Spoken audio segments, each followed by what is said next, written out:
তো দেখো বন্ধুরা, তো আমার রান্না কমপ্লিট হয়ে গেছে। আমি এবার সবার জন্য ভাত বেড়ে ফেলেছি জায়গায় জায়গায়।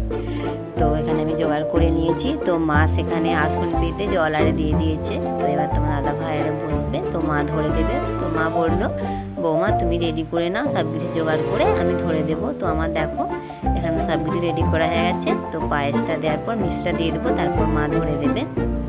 অর্ণব দেখো এখানে এসে খুব একটু নাচতে লাগলো, খুব আনন্দ হচ্ছিল, খুব মজা করছিল। তাই ও একটু নাচতে শুরু করে দিল। তো এবার তোমার দাদা ভাইয়েরা বসে পড়েছে সেখানে।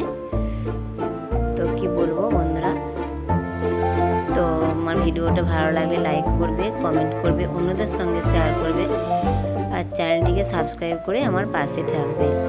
আর ভিডিওগুলো একটু আগের বা আগেরটা পরে একটু ছাড়া হয়ে গেছে, তোমরা এগুলো অবশ্যই একটু ঠিক করে দেখে নেবে। তো দেখো দাদা ভাইরা বসে পড়লো তোমার, আর আমার দুই ছেলে। তো মা ধরে দিল। তো মা বললো আমি সবাইকে নিজে হাতে পরিবেশন করব। তো মা তাই নিজে হাতে পরিবেশন করলো। তো নিজের ছেলেকে আর আমার দুই ছেলেকেও দিল। তো দেখো ওরা সবাই খেতে বসে গেছে। আর মা তো বয়স্ক মানুষ, পারছে না, তাই একটু দেরি হচ্ছে। তো আস্তে আস্তে উঠতে বসতে কষ্ট হয়, তাই আস্তে আস্তে বয়ে আনছে খাবারগুলো।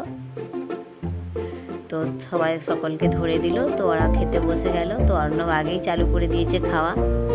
তো দেখো ওনারা খেতে বসে গেছে। চলো তোমাদের সঙ্গে পরের ভিডিও দেখা হচ্ছে।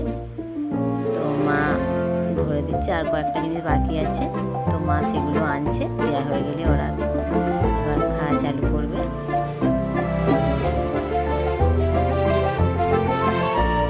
দেখো মা এবার সবাইকে ধরে দিয়েছে। এবার ওরা খাওয়া চালু করবে। চলো ভিডিওটা এখানে শেষ করছি। তো আবার তোমাদের সঙ্গে দেখা হচ্ছে কেক কাটার সময়।